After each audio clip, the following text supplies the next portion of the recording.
2026 a été un très gros millésime pour le CRPE, le concours de professeurs des écoles. On parle de plus de 119 000 candidatures, toutes voies confondues, contre 75 000 un an plus tôt. Que s'est-il passé entre les deux? Une réforme, la plus importante depuis 10 ans. Je vous explique ce qui change et surtout ce que ça change pour vous. Moi, c'est Romain, je prépare des candidats au CRPE et je vous partage ici mes conseils pour réussir le concours. Premier changement, le plus visible, le diplôme. Avant, il fallait un master pour se présenter, Bac plus 5, et depuis 2026, une licence suffit, Bac plus 3. Et n'importe quelle licence, droit, biologie, économie, histoire de l'art, toutes ouvrent exactement les mêmes droits. On peut s'inscrire en cours de L3 à condition d'obtenir sa licence la même année que le concours. 2 ans de moins avant de pouvoir tenter sa chance, c'est clairement ce qui a fait bondir les candidatures. Deuxième changement, et c'est le plus important, ce qui se passe après le concours. Une fois reçu, on devient professeur des écoles stagiaire dans le cadre du master M2E qui est très orienté pratique. Première année, un stage de 12 semaines, payé environ 1400 € net par mois. Deuxième année, à mi-temps, devant la classe, vous êtes payé environ 1800 € net. 2 ans payés sur le terrain, c'est là qu'on a un vrai progrès.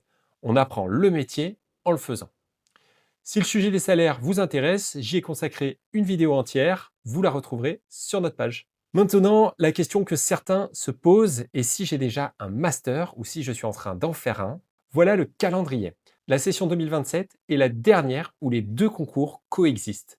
À partir de 2028, le concours M2 disparaît définitivement et le CRPE Bac plus 3 devient la voie de référence.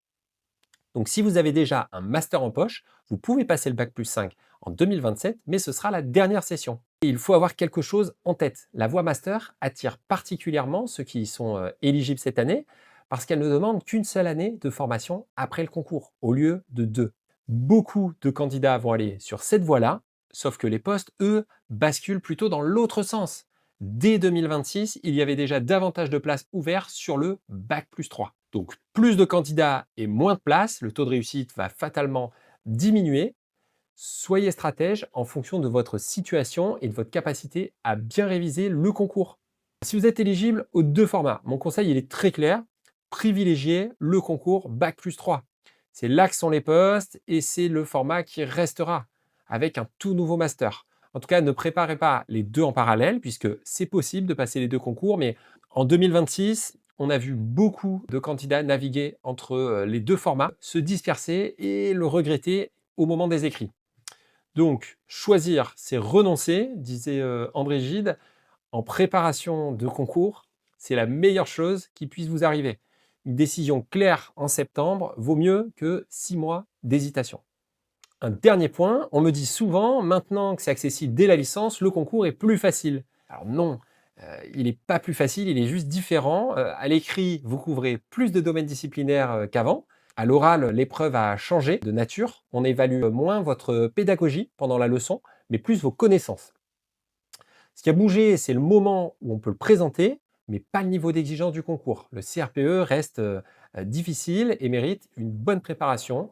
S'il vous reste des questions sur la réforme, posez-les en commentaire et je réponds à tout le monde. Et si vous voulez comprendre le CRPE et le métier de professeur des écoles, abonnez-vous.